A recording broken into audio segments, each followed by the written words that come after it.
Guys, in this series, we are going to see about the provisioning methods, or we can say the server desktop and application delivery types. So, first is hosted application, the second is server OS machines, third one is desktop OS machines, in that there is three subcategories. The first is random desktops, the second is static desktop, and third is static desktop with personal vdisk.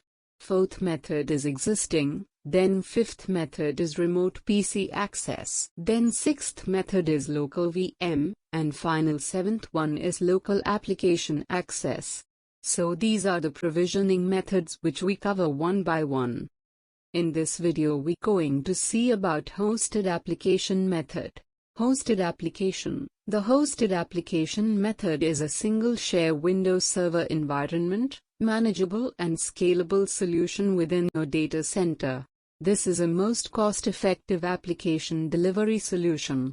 A single server supports from 500 to 1000 users, and it is fastest return on investment delivery models as competitive to the other methods. Hosted applications are managed centrally and users cannot modify the application. This provides a user experience that is consistent, safe, and reliable. Depending on profile settings, user changes are saved when the user's application session ends. Otherwise, the changes are deleted. Users only get the online access to their applications. And with the help of Microsoft AppV technology we can provide the offline access. These are the benefits of hosted application provisioning method. Next video we are going to cover server OS provisioning method. Thank you. Please like or subscribe the channel.